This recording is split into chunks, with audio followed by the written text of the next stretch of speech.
Ryan Reynolds here from Mint Mobile. I don't know if you knew this, but anyone can get the same premium wireless for $15 a month plan that I've been enjoying. It's not just for celebrities. So do like I did and have one of your assistants switch you to Mint Mobile today. I'm told it's super easy to do at mintmobile.com/switch. Upfront payment of $45 for 3-month plan, equivalent to $15 per month required. Intro rate first 3 months only, then full price plan options available. Taxes and fees extra. See full terms at mintmobile.com.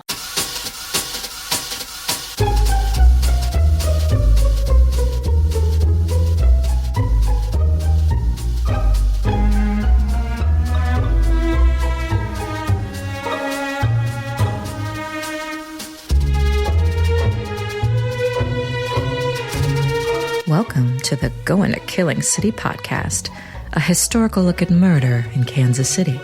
Here are your hosts, Jamie Green and Alex Greenwood. All right, everybody, welcome. We are live at J. Rieger. We are upping our game. Alex Greenwood, how are you, sir? I'm incredibly well, especially being here. We've got a drink for each hand, and we've got an extremely special guest. He came on at our Halloween special.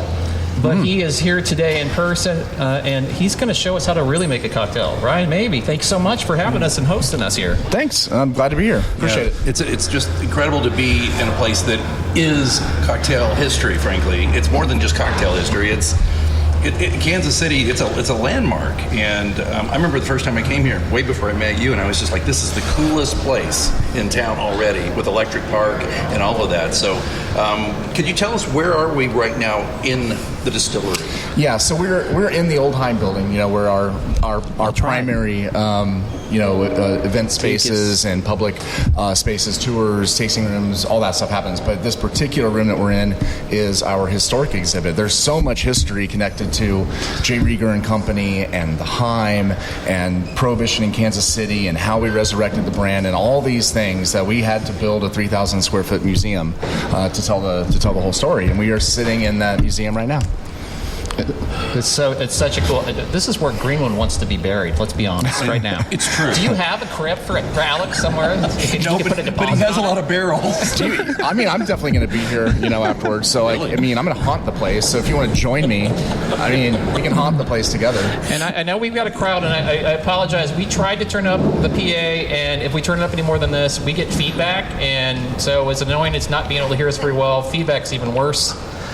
So you're going to have to listen to it again on the 15th, whatever you missed. So sorry about that, but that's just it. We're schmoes Jamie, with the podcast. Jamie, they're having drinks. They don't really care. They're fine. So we always say this is a historic true crime podcast. The rules of this is it has to be over 20 years old. It has to be a strange, crazy, wacky, zany murder. And then usually one of us two schmoes pair it with a killer cocktail. But Brian, tell us about what we're drinking here today, because this is absolutely on brand for this episode. What do we have in our hands tonight? So this is the Pendergast cocktail, and this is a cocktail that I created almost 20 years ago. Well, actually, it's been exactly 20 years. I created this in 2006 at a bar that I used to own called JP Wine Bar and Coffee House, and I did it because I really wanted to create a drink that has a history connected to Kansas City that maybe could one day become, a modern classic, that kind of thing, but helps tell the Kansas City story. And so it's named after Boss Tom Pendergast, who, ran Kansas City in its, corrupt and lawless ways during the 1920s through Prohibition. So it pays a little bit of tribute to him in that era. And it's just a damn delicious cocktail, whiskey cocktail. It's fabulous. This is so much better than what Greenwood gives me. Oh yeah. Well, it's so funny because I out of the two of us, not two of you, but Jamie and I'm the one who does the cocktail thing. And I said I'm a little nervous that a former bartender of the year is here. I want to make it very clear. I'm not even an amateur. I'm basically intramurals with a bad leg. So I just want to be clear on that. So we defer to you on this. Speaking though, I do want to ask the question, what again is in this? What is in this? Right. So this is bourbon. It's Rieger straight bourbon. Sweet vermouth, Benedictine, which is a 500-year-old herbal liqueur from France. It's really special. It's really unique. It's sweet, but it's also herbal. And then Angostura Bitters, and you started. So it's kind of like in the family of like a Manhattan, if you think of it that way. So it's sort of bittersweet, but it's rich. It's decadent. It's very boozy. It's spirit forward. You stir that over ice. And then serve it what's known as down, which is without ice, but in a rocks glass instead of a martini glass. Gotcha. Sorry about that. That was bad That's why planning. we edit. That's Can all edit good. that out. Yeah, we will be. Hopefully. Yeah, or it was just a very important He's that delivery. busy. He's a He's busy that guy. busy. And you garnished it with a lovely flourish of a lemon peel here, right, little Ryan? Yeah, so you want to cut the lemon peel over the glass. Garnish is really important in making really good cocktails because they need to not just look good, but they have to be functional and practical. And so you really want the lemon oil from the peel over the glass. So like when you bring it up to taste, you're actually smelling the lemon before you even taste the drink. Okay, where do you stand on lighting it up, the oils? It can make a difference, and especially with oranges. So like the orange peel can be really flammable, and it absolutely looks cool, right? In certain settings and bars, like it gets people's attention, but it does add, again, you're spraying that oil over the top of the glass, and if you spray it through an open flame, it can have this big burst of fire, which looks cool, and it chars the aroma and the oil a little bit, and it does add to the whole experience.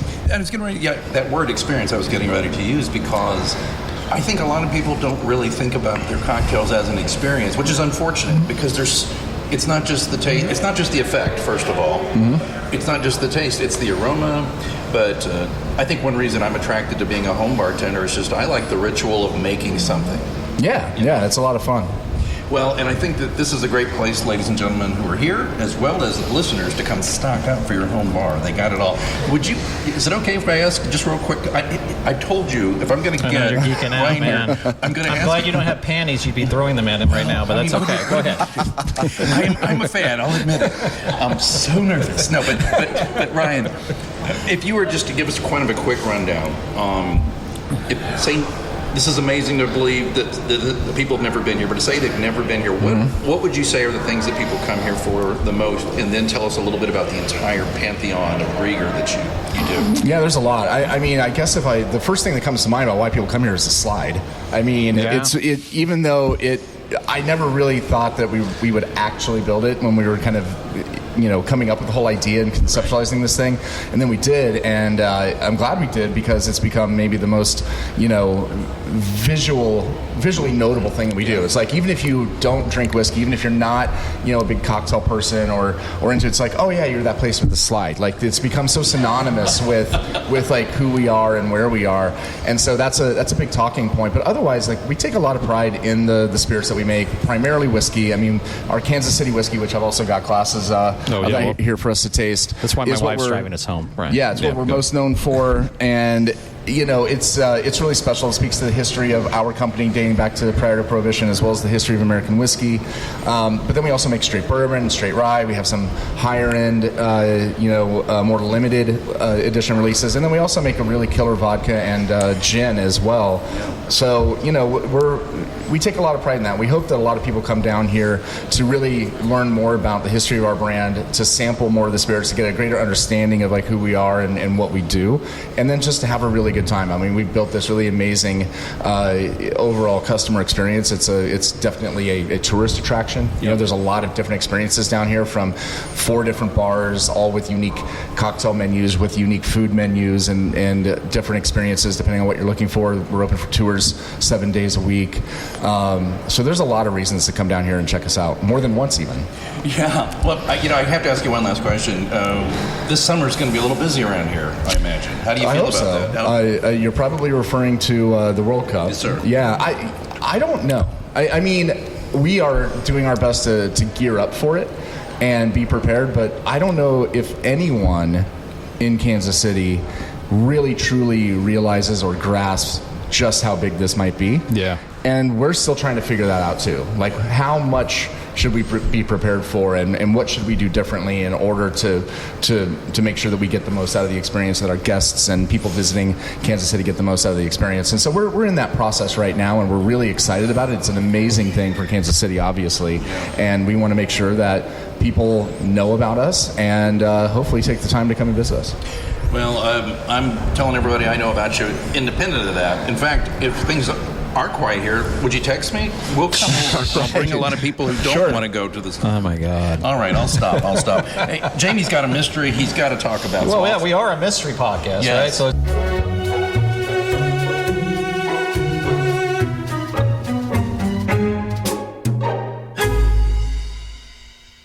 Ryan Reynolds here from Mint Mobile. I don't know if you knew this, but anyone can get the same premium wireless for $15 a month plan that I've been enjoying. It's not just for celebrities, so do like I did and have one of your assistants switch you to Mint Mobile today. I'm told it's super easy to do at mintmobile.com/switch. Upfront payment of $45 for 3-month plan, equivalent to $15 per month required. Intro rate first 3 months only, then full price plan options available. Taxes and fees extra. See full terms at mintmobile.com.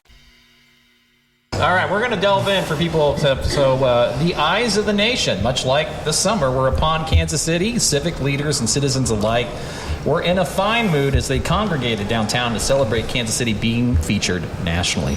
But that euphoric feeling soon turned into fear as gunfire rang out, terrifying the crowd into panic as random bullets rained down indiscriminately that would leave one person dead and many others injured. Now, this might sound familiar to you, right? Does this sound like maybe a Chiefs parade?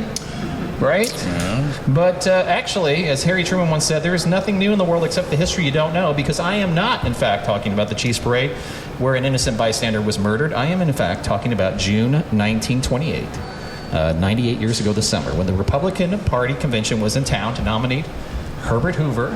But just like the recent Super Bowl parade, gunmen ruined that joy and gave Kansas City a figurative black eye. As a reminder, in 1928, the people who ran Kansas City, and this is what we just talked about with Ryan, were also criminals. They employed numerous nefarious characters who had no problem robbing or even committing murder. This would flare up in June of 1928 because while Kansas City wanted the nation to think it was the perfect choice for a convention, the reality was hiring and protecting criminals would blow up in the most spectacular fashion. Our story begins 8 years before the Republican convention way back in 1920. On September 13, 1920, a daylight holdup of Standard Oil at 9th and Paseo occurred. It was an audacious robbery. Robert Cockrell was driving with $6,141 of Standard Oil's profits. That's a lot of money back then. With a clerk named A.G. Helling when they were forced off the road by two bandits. As they forced Cockrell's collar off the road, two men leapt out, their handguns drawn. Easy for me to say, I haven't even drank that much yet. In a terrifying minute. Drink more. Yeah, right. Helling was forced to walk down the street with a revolver pointed in his back while the other bandits swooped down into the car and stole the money.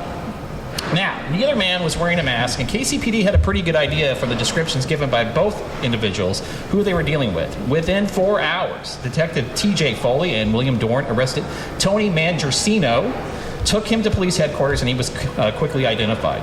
Mangiarcino at the time was only 20 years old, and he was the son of 2 Italian immigrants. He was quickly tried and convicted of the crime and sentenced to 5 years in the state penitentiary.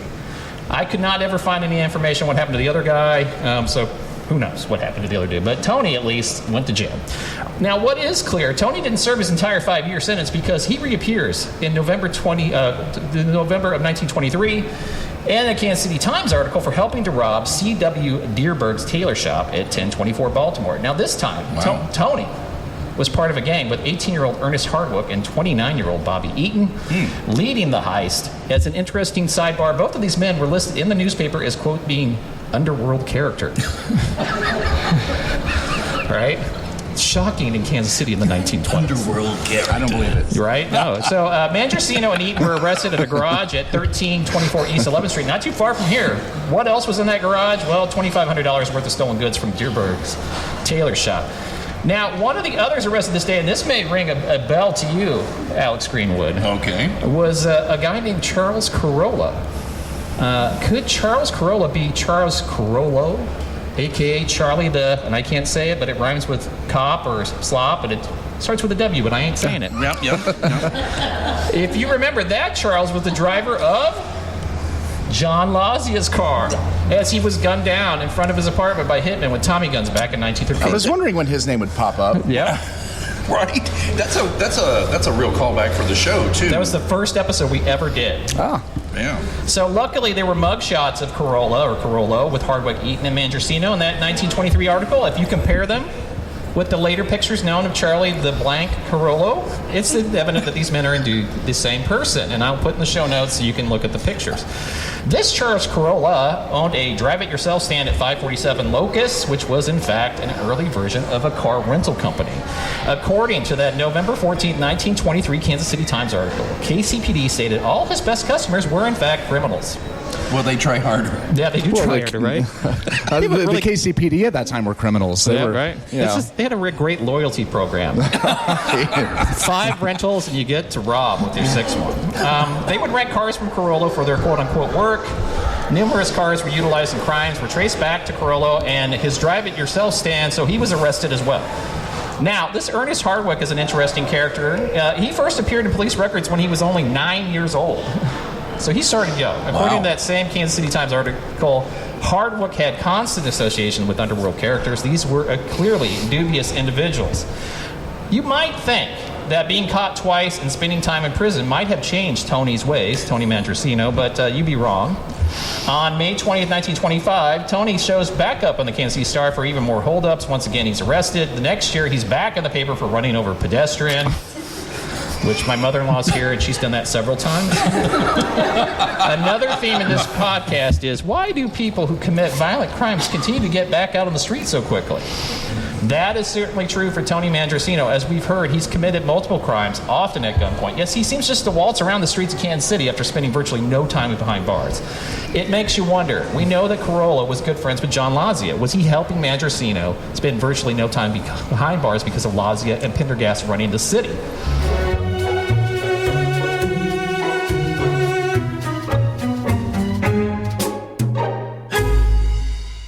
This episode is brought to you by Progressive. Most of you aren't just listening right now. You're driving, cleaning, and even exercising. But what if you could be saving money by switching to Progressive? Drivers who save by switching save nearly $750 on average. And auto customers qualify for an average of 7 discounts. Multitask right now. Quote today at Progressive.com. Progressive Casualty Insurance Company and Affiliates. National average 12-month savings of $744 by new customers surveyed who saved with Progressive between June 2022 and May 2023. Potential savings will vary. Discounts not available in all states and situations. We can't be sure, but I think that's what we think, right? Really? Are we just playing naive right now? Right? Totally. So while Tony was robbing and getting arrested, as you do back in the 20s, the civic leaders were busy touting Kansas City as the perfect location for the 1928 Republican Convention. In a May 29, 1928 editorial, the Kansas City Chamber of Commerce, where I used to work, not back in 28 though, just want to make that clear. Yeah, you were there in like 30. So. Yeah, it was later. Yeah. A couple of years at least. Stated the Republican convention would, quote, bring more influential people in the industry, business, and financial circles than ever brought here by a convention. Now, you might be asking yourself, why would Tom Pendergast and the Democratic machine want the Republican convention here in Kansas City, right? The answer, the Democratic Party had already selected Houston by early 1927, so that convention was not in place. So they set their sights on the GOP.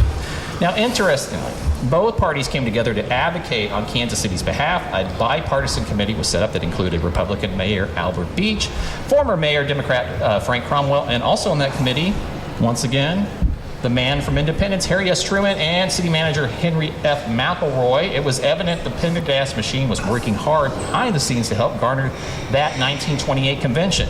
The machine was banking on civic pride being a way to pass a new bond issue. There's always an ulterior motive in these things. Like, they're just not doing it for the convention. They wanted to have a new bond issue because they wanted to build a new city hall, the new Kansas City Police Department headquarters, and the auditorium, plus the Jackson County Courthouse. Previous efforts had failed. A 60% vote back then was needed to issue new bonds. Pendergast and his associates were planning to utilize the 1928 Republican Convention as a springboard for a new vote. And as you may also remember, Tom Pendergast owned a ready-mix concrete company, so any new civic improvements would enrich him even more. So the stage is set for the 1928 Republican Presidential Convention to be held downtown. The Kansas City Star reported that flags, bunting, and other adornments enlivened the streets around Convention Hall. There were hosts and hostesses committees in various convention hotels. Over 1,200 volunteers were assembled for the convention. The joyous atmosphere would soon be ruined in violent fashion. All right, now on Wednesday, June 13, 1928, several bandits, including our buddy Tony Mandrasino, descended upon downtown Kansas City. Their target? The Home Trust Bank located at 1119 Walnut. All right, Alex. Another theme. What's at 1119 Walnut right now? Yeah. Downtown Kansas City, what do we do? Well, we do our walking tour there, but dude, you know I'm bad with these. You know I'm really bad. It's a parking lot. We tear shit down here. Oh wait, that's the whole thing. Because you had to give me like 2 more seconds to go. Wait, it's a walking tour. We got to say, here's a parking lot where something bad happened, but it wasn't a parking lot. Wait, but 2 blocks away, we got something special for you. It's another parking lot where something bad happened, but it really wasn't a parking lot. But by the way, we do have. Don't let me forget before the show's over. Yeah. I had a listener question about the Hotel Savoy experience. Okay. All right. Remind me. So another fun through line is of this podcast are criminals are dumb. It's right. It's true. And in this case, it's very evident because the Republican convention being held here in Kansas City, a total of 200 Kansas City Police Department patrolmen were literally walking around downtown Kansas City to keep the peace. This apparently was not enough to dissuade these criminals, much to their detriment. All right. According to the Kansas City Star, 6 or 7 gunmen burst upon the bank as it opened. 35 employees of the bank were terrified as the heist began. But things went wrong almost immediately. As they rushed into the bank, they opened fire over the teller cages, which would be terrifying. Wow. Leading the effort was Tony, now known as Lollipop Man Trusino. Now, this is where the lollipop... And I looked everywhere. Why was he called Lollipop? Right. Was he sucking on a lollipop? I don't know. So... Anyway, so that's why this episode was a bitter lollipop. And that's what inspired Ryan's cocktail. It did, that's right. That was the clue, lollipop. And this has got kind of a sweetness to it. It does, it's great. Absolutely. I'm enjoying it a lot. As Lollipop was filling his sack of loot, explosions rang out. As they entered the bank vault, an employee saw them enter, discharged tear gas that was hidden in the bank vaults. Lollipop supposedly screamed, "They're throwing gas bombs!" And the bandits quickly scooped up any money they could, be having to exit the bank due to the tear gas. Yeah. Later estimates would state they were able to leave with $25,000 to $30,000 in cash. That's a lot of money back then. It sure is. That's our other tagline. That's a drinking game. Let's start that. All right. Every time, yeah. I'll start. All right, I will too. Cheers, everybody. This is hard work when you have to read the episode. It's much easier on the other side. He's parched. Yeah. I'm just soused. Things got deadly upon exiting the bank and hitting the car. The gunmen opened fire indiscriminately. They just started shooting anywhere, anytime, at anybody. According to that same Kansas City Times article, it was in fact part of the plan. In that article, the thieves were said to be aware of heavy police presence, so they came up with an audacious idea to literally shoot their way out of any mess. One of the criminals, John Messino, who drove the getaway car, said, "Let's agree to shoot from the start. Let's shoot when we go into the bank. Let's shoot when we leave the bank. Let's shoot as we drive away. And let's shoot anyone who gets in the way if we try to stop us. If we move and shoot fast, we can keep out of a trap." That's commitment. That's right there. They're all in. Right? This is like the worst Sopranos episode. I think it was Logan's idea, though. Messina did it, but it was Logan's. Yeah, right. Okay, sorry. That's the way Homer. I apologize. I'm sorry. Thank you. I'm sorry. Your wife is like, oh, get the hook for your she's friend. used to you by this time. Oh, okay. As thieves exited the bank, they once again opened fire at anybody and anything. They ran to the getaway car that Messino had waiting. As he gunned the engine, they flew down Walnut Street, which I do sometimes after work. Back in the All right, one of the 2 police officers downtown, the first arrest was a police officer named James Horace, and his nickname was Happy, so Happy Smith. Smith, who was widely known to be one of the most popular members of the police force, was escorting visitors to Kansas City for the Republican convention across the street at 11th and Walnut when he heard gunfire and saw a car speeding toward the intersection. Oh, my gosh. Smith was taking his service revolver out of his holster. One of the bandits broke the passenger side window out of the car and opened fire, and Smith began to fire back at the car. Wow. Sadly, Happy Smith was hit by gunfire, and Smith died almost immediately. That was a very unhappy He was only 38 years old and was married with 5 children. Oh, man. Another patrolman, Daryl Capshaw, was shot, but he survived. The next shooting victim was 16-year-old Lillian M. Rowland, who had the sad misfortune of being right next to Officer Smith when she was trying to cross that street as well. She would be shot, but she would survive. As the car continued to flee, others were shot. Charles Monaco was shot in the leg. Kenneth Knickerbocker, what a cool nickname. Not last name, surname. In the right hand, 80-year-old Alvin Faith, who witnessed the rolling gun battle, had a massive heart attack and died, dropped dead on the site. Okay, so a crucial clue, say that 3 times fast after having these drinks, was left at the scene of the crime. A handle from the right-hand front door of the bandit's car had been knocked off when he hit a safety barrier. That handle had a lock, and that lock had a number. Police were able to furnish that number to the car manufacturer that had gone to a Kansas City car dealer. Police visited that car dealer and named the purchaser of the vehicle. That man was a man named Maurice Nagel. Now, he was promptly arrested and questioned thoroughly. He soon came up with the names Carl Nocello, John Messino, Tony Lollipop, Mandricina or Mandricino, depending which day of the paper. They go back and forth on that one. And Tony Bonello. Now, as we know, and why we're here today, 1928 was in the middle of the Prohibition era. The sale and distribution of liquor was barred by the Volstead Act in October 1919. And one of those casualties was none other than J. Rieger and Company. And Brian, you want to talk a little bit like how popular you guys were? We were, when Prohibition shut us down in 1919, we were a huge national brand. We were known as the largest mail-order whiskey house in the United States and shipping bottles from coast to coast. So we were not just a small local business, but we were a very thriving company at the time. Ryan, I mean, was J. Rieger like the Sears and Roebuck of booze? I mean, I like to think that. I mean, we had ads in newspapers around the country and flyers with like our product listings and catalogs, and had over 100 unique products. And so, yeah, it was a robust business. That's crazy. And I know that, I'm sorry to step outside for a second, but I know that part of your personal history with the brand, you were a bartender at Manifesto. Well, I started owned Manifesto. Right. Yeah. I mean, you ran that joint. Yeah. And I actually was one of the few people I know who moved here later. I said, sorry, you missed out on the best bar in town. Yeah. Loved Manifesto. So Thank incredible. You. But that's what spurred your interest in getting connected with Andy. Is that right or no? No, it's mostly right. Okay. It's a little. Let me explain. So please. I opened Manifesto in 2009. In April of 2009, in the basement of the old Rieger Hotel.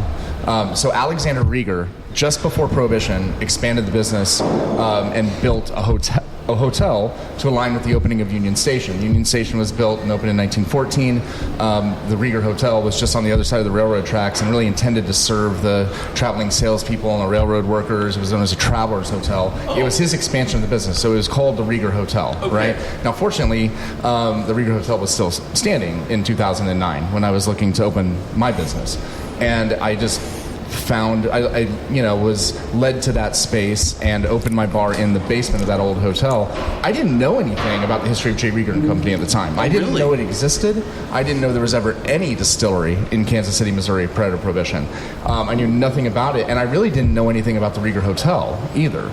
It was the location that I, determined was perfect for my bar. Oh, wow. And so it was all sort of, synergy. It was all kind of happenstance. And a year into my business, I had the opportunity to take over the first floor, so the old lobby of the hotel, and open a restaurant. And so I was working on a concept for a restaurant. I decided to call it the Rieger after the name of the hotel, not knowing anything about the history, but I was researching the history of the building and looking for old photos, anything that I could work into the concept of the Rieger restaurant. Right. And that was how I discovered the history of J. Rieger and Company. Okay, I am. It's sorry to put a pause on the mystery, but we don't rehearse, but you guys are just feeding into this, so go ahead. Well, good. But can I just ask him one more thing? Of course, Jesus. I know I've already thrown my panties already, but I'm thinking, no. But so I just remember going and listen. I'm seriously. You got to understand. I was a weird kid. I was raised on Nick and Nora Charles, and I know they. Oh, that's hilarious. Okay, does it make sense? The Thin Man. Yeah. Dashiell Hammett? Yeah, for sure. So I remember when I heard there was a speakeasy in town, and you guys were the first one as far as I'm concerned. No, we definitely were, and it was kind of unintentional.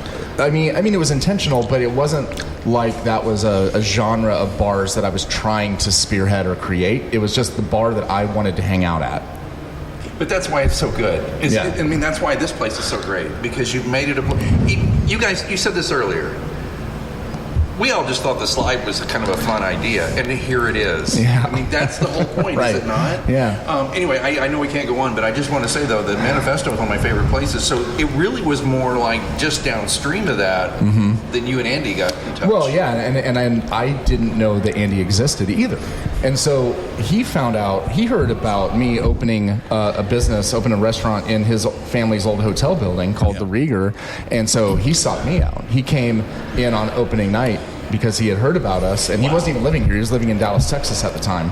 But he came up, this was right before Christmas of 2010. Right. And he came in on our opening night and introduced himself to me, and, well, the rest is history. The rest is, Speaking of history, we have a podcast. I know we do. But I was actually trying to segue that. No, you're back great. to, You're back to not you. the problem, Ryan. You're fine. Ryan is trying to save Alex from himself. We all know this. Sorry, man. No, you're fine. I just My way of segueing out was just saying we are actually in the little mini museum Ryan and Andy have set up here, and if you go here, you can just kind of work your way through and see a lot of wonderful artifacts and get more of that history. So, we tell the whole story here. All right. Yeah. Well, speaking of story, let's get back to our story. See how I did that again? I set you up again. You're great. I might.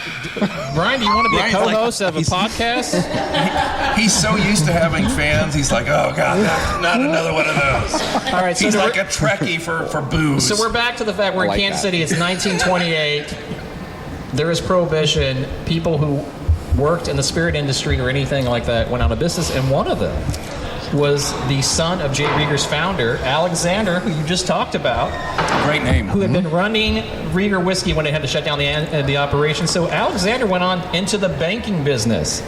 Among those who were terrified on that day in 1928 at the Home Trust Bank was the bank president, none other than Alexander Rieger, was there that day when this robbery happened.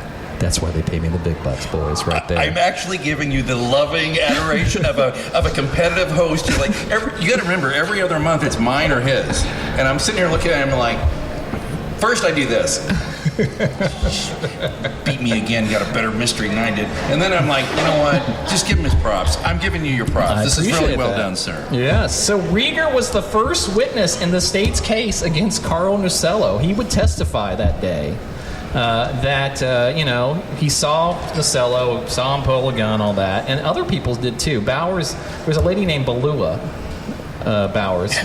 Beulah? How do you spell it? Is it Beulah or Beulah? Well, it's Belluaa. Is that just Beulah? I don't know.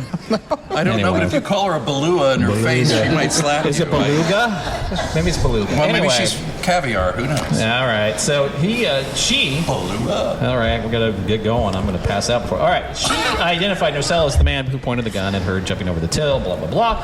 So back then, trials moved really quick, fellas. It's not like now where this stuff goes on forever. So even though Lollipop, our buddy, tried to float the alibi that he wasn't even there that day. Wasn't there? No, that wasn't me. I was actually at home that day. That's what he told me. No. Really? Did he really? Yep, he did. He tried to get his neighbor all involved, saying that, no, he was there. And I'm like, no. Anyway, so the verdicts came in from the juries. John Messino was sentenced to hang. Carl Nusello was sentenced to hang. Our boy Tony, Lollipop, Mandrusino, again, which day you read the paper, sentenced to hang Maurice Nagel, who had rented that car. I mean, this is the one that's I feel bad for this guy. He got a life sentence just because he rented the car to these clowns. And Tony Bonello, who apparently during the trial went up to the judge and admitted his guilt and asked mercy from the court, was sentenced to life in prison. Part of Bonello's contrition may have been that his wife had been murdered while he was awaiting trial. All right. So none of these men actually purportedly pulled the trigger. That man was a guy named Sam Stein. He was never found. But the rumor, he was murdered by the mob before he could talk. And his body was thrown in the Missouri River, weighted down. Enjoy that water you're drinking, people. That all came out of the Kansas City River. The Missouri Weighted River. down by some quick concrete ready mix? Yeah, right. Maybe? Totally. The galoshes. Well, the first rule of assassination is kill the assassins, right? Right, totally. So on the morning of July 25th, 1930, Mandrusino, Nusello, and Messino, say that again, like Loggins and Messino, right, were led from their cells to a scaffold, nooses were placed around their necks, hoods draped over their heads. Purportedly, Lollipop's last words were... What do you think? Guess. How many licks does it take to get to the center of a Tootsie Roll? Sorry. This is just like that would have been better. The Dashiell Hammett, make it snappy. Did he really? That's what he said. Make it snappy. I could see that. And they did make it snappy. That's like Breaker Morant. At the end of Breaker Morant, they're going to kill me. Shoot straight, you bastards. Yep. I mean, that kind of thing. I love it. Messino and Nusello, not as, they said goodbye to each other. They didn't have like a clever thing. They were like, see you, buddy. Anyway, a signal was made. The trapdoors below them opened, and their necks, they made it snappy. Snap those necks. All three were pronounced dead. The men were unrepentant to the end. Reportedly, they made wisecracks on the ways to the gallows. So what are we to make all of this, right? As we have shown in other episodes, the Pendergast machine was entrenched in power. As I drink this lovely drink, thank you. John Lazia, of course, had so many goons at the time working for the Kansas City Police Department. The joke was literally the best way to get a hold of him was just to call police headquarters. So the city felt they could put this great show on for the rest of the country, for the Republican convention, but alas, it was not to be. For when you put criminals in charge of maintaining law and order, it's a question of when, not if, it's going to fall all apart. Lollipop Margesina was just of many examples of criminals in Kansas City who should have spent several years behind bars, but he never did. With multiple convictions of violent robberies, he should have been in a prison cell in Missouri in 1928, not barging into the Home Trust Bank with accomplices, raining fire indiscriminately during their escape. Officer Happy Smith paid the ultimate price, his life, but many others were wounded and countless were traumatized. No amount of whitewashing civic pride or PR spin can erase any of it. It should have never happened, but sadly it did, much like what happened at the Super Bowl parade a few years ago. And that is this month's episode. So, thoughts? We're not worthy. I'm not worthy. Well done, my brother. Well done. That was a great one. We got an audience here. They could clap. Oh, well, a few did. There we go. Nothing like just begging for attention What and are you, I was adoration. going to say, what are you, Jeb Bush? But, I mean, here's the thing. Jess. With the exclamation. Yeah. Sorry, he did famously said, Just Jeb. clap, please. Please, God. I'm begging you. No, I want to make an observation. All right, go. And Ryan, it's often, and you know, this is kind of funny because I happen to know that some of my co-host relations are in the law enforcement profession, but he often has to say, you know, that there's some issues where the police did this or that. But when you tell me, Jamie, that one way they solved this was, it was the 1920s version of DNA was knowing where a lock came from. Yep. That's some detective work, and I think you owe it to the KCPD to say that. I did. It's in the episode. It's literally in the episode. It's fantastic, though. I mean, you just don't think about it. You think about the Thin Man. The cops are always kind of... Yeah. They're made to look kind of goofy. Yeah. But that was a pretty good one. I'm just saying. I'm not, you know, I just want to be clear. That's all. That's fine. My nephew's a cunt. All right. Not here, but anyway. Ryan, I got to ask you something, man. I could just step off the stage right now, right? I could go get my car. It's a Corolla. No, I'm just kidding. It was.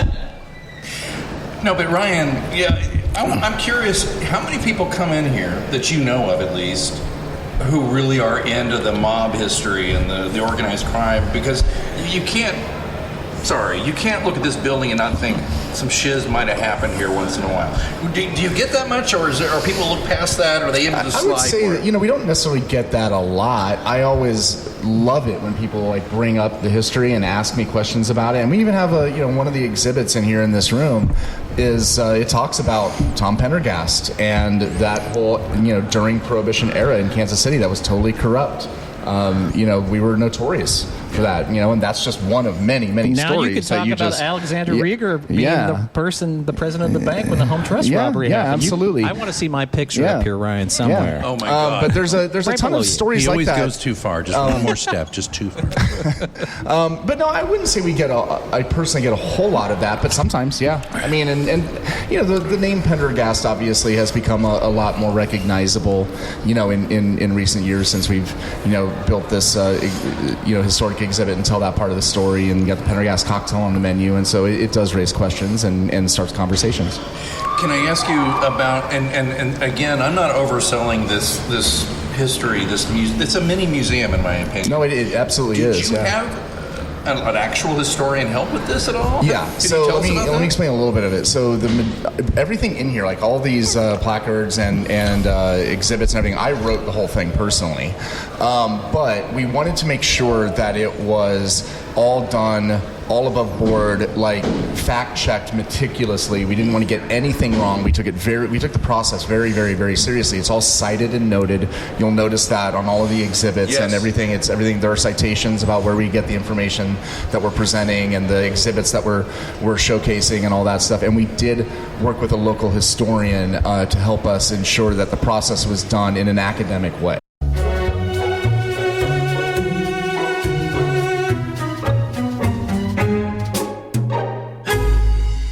Ryan Reynolds here from Mint Mobile.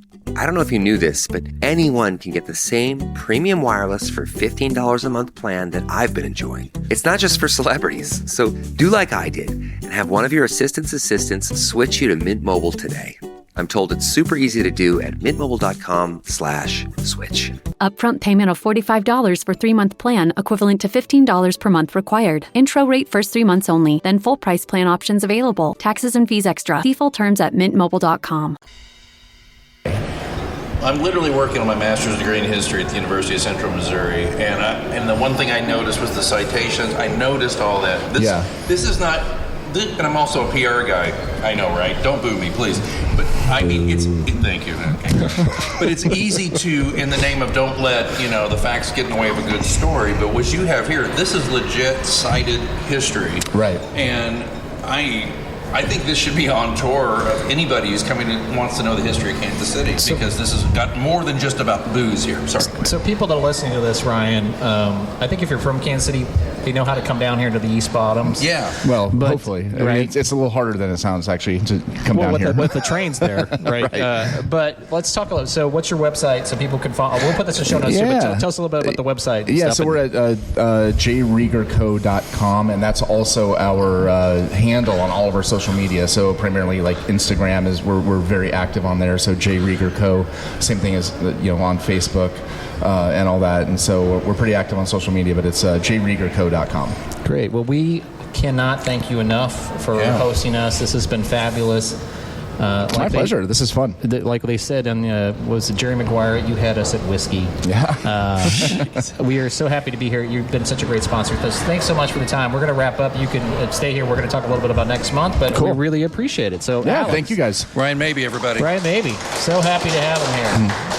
All right, Alex, tell us what we're doing next month. I'm going to tell you, next month we got a very exciting thing coming up. We were asked. Jamie and I. No kidding. We're not actually paying them to ask us. They're paying us to go. Next month, the True Crime Genre Con, Saturday, April 11th at Woodneath Library and Writing Center. It's up north, my neck of the woods. And we're going to be there. I'm from up north, too. You're in North Bend. All right. All right. You just made his year. It's not even maybe that this guy's cool. Sorry. He's never heard that.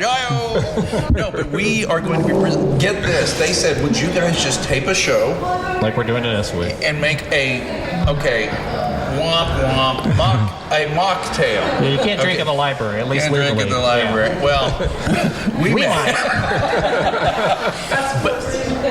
So there will. All right. Here's the deal, pickles. As I say to my kid who's like rolling her eyes somewhere. It's Saturday, April 11th. The whole thing. It's a genre. It's true crime genre all day. There's writers. There's all kinds of people speaking. We're doing an hour-long taping, and we're doing a mocktail. But here's the thing. It's Saturday, April 11th, 9 to 4 p.m. at Woodneath. There's a waiting list already. Yeah, we already sold out. But trust me, if you really want to go, put your name on the waiting list, and we're going to have a link in our show notes so you can do that. By the way, I'd love to say it's just because of us. It's only mostly because of us, Jamie. It's not all right. But that's coming up, and I do have another update. Can I get to that real quick, Do it real quick. And Alex, I know I gave you shit this entire episode because that's what I do, but I finally downloaded Robert Stack saying update so when this comes on, I put it in post, it will say that right here. Update.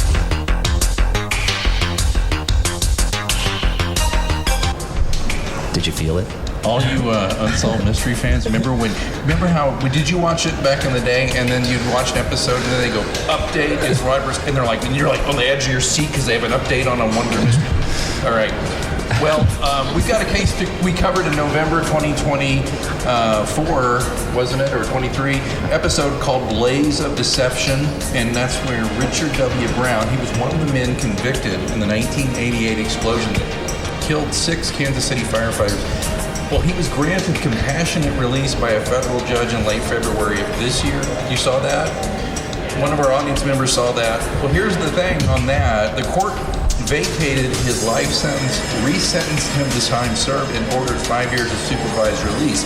There'll be a link in the show notes to our episode about this, by the way. Now, federal prosecutors are pushing back. They've asked the court to reconsider Brown's release and to put that ruling on hold while they appeal. Prosecutors argue the judge misapplied the law in granting compassionate release, and they say Brown's age at the time is basically no excuse. So he was serving life after his conviction for aiding and abetting arson in the 1988 blast. It's out near 87th Street and Blue River Road. I go over it every day on my way to Warrensburg and back, and it's the Fallen Firefighters Bridge I drive over. It's special to me in a lot of ways. My older brother is a retired deputy fire chief, and it's a lot to me when every time I drive over that, I just think that could have been, my brother. So this is where they are, but what happened basically, there were fires set at the construction site. It ignited a storage container holding 25,000 pounds of explosives, and it killed, and I got to do this for the victims, because we're all about honoring the victims on this show. It killed Captain Gerald Halloran. It killed firefighter Thomas Fry, firefighter Luther Hurd, Captain James Kilbenton Jr., Robert McCarman, and Michael Oldham. When we find out more about this case, we'll let you listeners know, but we wanted to make sure you knew about an update on one of our episodes. So thanks for giving me a minute on that. All right, so thanks so much for everybody to come out and see us live. We really appreciate it. A special thanks to Ryan Maybee. Give him a hand. He got to hang out with 2 schmoes for an hour. He had to. He had to. Poor bastard. Thank you. We're almost done with season 3. We have the April episode is the end of season 3, and it's crazy. And we're going to do another walking tour this summer, but you got to be part of the Speakeasy Club to be it. Part of it. I got to say real quick, folks, if you want to join we didn't rehearse. There's the Going to Killing City Insider Club, where the past has secrets and the drinks come with stories. It's all membership perks are available exclusively through our Substack page. There'll be links in the show notes, but you get early access to special podcasts. You're going to get subscriber-only podcasts with a couple of schmoes and maybe some friends. Who knows? And you got to do that. Exclusive meetups, the whole thing. In fact, we're going to see if Ryan will allow it, if we can have a meetup here one of these days for our subscribers. I mean, we'll pay the bill, absolutely. Ryan, I promise. Let's go. All right. So there's a lot of tiers. We'll see, but the link is on the show notes, and that is all easily found at killingcitypod.com. All right. Thanks so much. So yes, last year we did the walking tour. It sold out. It really did. And now we even have more murder sites, including 11th and Walnut, where a bunch of morons shot up a bank. And by the way, can I give them just one more thing, and then I'll be quiet, I promise. Right. The one live event we did streaming, I spent the night for Halloween at the Hotel Savoy, the Haunted Savoy. Yeah, room 505. And not a joke, stuff happened. Not a joke. And it just wasn't gas. Well, that was part of it, but I'm sure. No, but seriously, like a penguin showed up outside of your room, right? Exactly. I'm guessing. You mean like a shaker penguin? Like a big fluorescent orange penguin just miraculously showed up outside of your hotel room door. Freaked the fuck out, man. He'd have a friend come and hang out with him at the bar.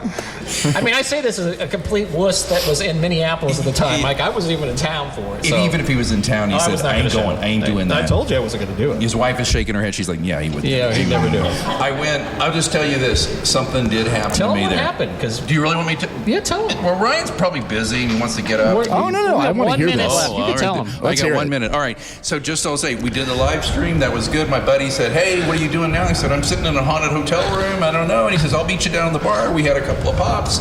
Bartender was great. The drinks, the food were great. I came back up. And I had some ghost stuff, they have the, okay, don't laugh at this. Cat balls, like they light up and the cats bat them around. Ghost hunters use that, so I bought some. Why not? You ever heard of that, Ryan? No. Did you write it off? So I put those in the floor, and also I had like an EMP detector and all this crap. Doesn't matter. Anyway, everybody who's been in that stayed in that area said you hear the dripping faucet, you hear like Which this. was caught live on the recording, and you doubted me, and then it's on the recording. I still There's think Jamie dripping was water. messing I with didn't me. fuck with you. She was there. I didn't do it. Kelly, it was you messing with me. All right, so I believe that. So for people who are here who You don't get it know, from your mother. room 505. Room 505. A woman purportedly died in the bathtub, whether it was murder or suicide or an accident or whatever. And people for years, including people that I know And who've been on the show. who've been on the show, said that they've had crazy experiences in that room, and that one of the things is dripping water. So when we're doing the live stream, And dripping water just shows up in my ear, and Greenwood would not believe me. Okay, But if check the you tape. go to Check the tape. killingcitypod.com or wherever you get your podcast, download the Hotel Savoy episode, see if you can hear it. Everybody can hear it, but you. Because I think you're messing with me. You engineer these shows, so I think it was you. All right, so here's what happened. Here's what happened to me. I'm gonna And then save we're gonna you. fit. Listen, and then I'll be done. I promise. So I come back to the room, and does Oh anybody? my God, it's Betsy. Oh, okay. Go ahead. Anyway, sorry. These mics are picking up things that the audience isn't here.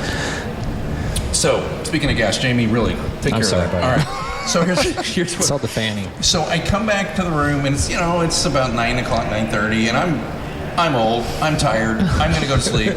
I'm like, okay, and I look at the room, and I don't even watch TV. There's a remote, and it's on the nightstand next to one of those wireless headsets for the phone to talk to the front desk or whomever you wish to call for $25 a minute, whatever. And I was like, okay, that's great. On the other nightstand, I had all my crap, so I was like, okay, great. And I'm been married 19 years. I can stretch out. I'm doing that. So I do that. I wake up the next morning, but I'm an early riser because I have to usually be at work pretty early, and I drive about 80 miles each way every morning, so I'm up early. I get up around 5:30 that morning. It's dark outside, and here's the deal. Headboard's here. Let's call that north, shall we? Headboard's north, feet are south. Your right side would be west, or east side. Okay, I go to sleep with my head at north. I wake up. I'm not under the covers. I'm above the covers.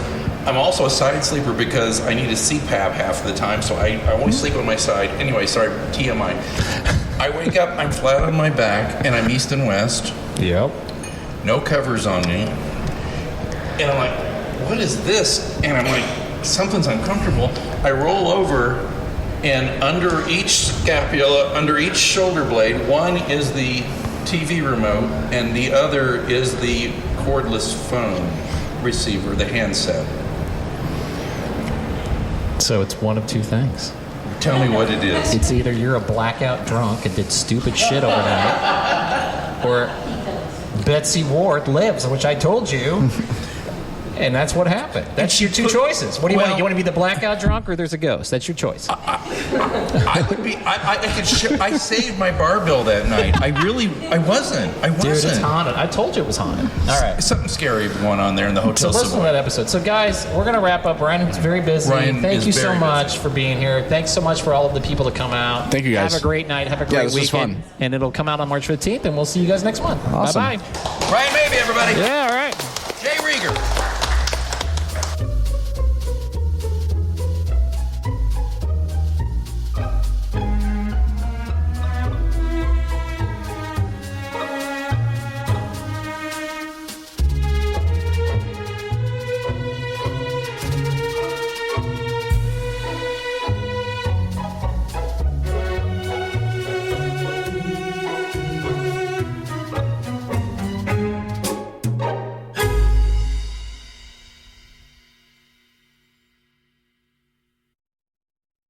Ryan Reynolds here from Mint Mobile with a message for everyone paying big wireless way too much.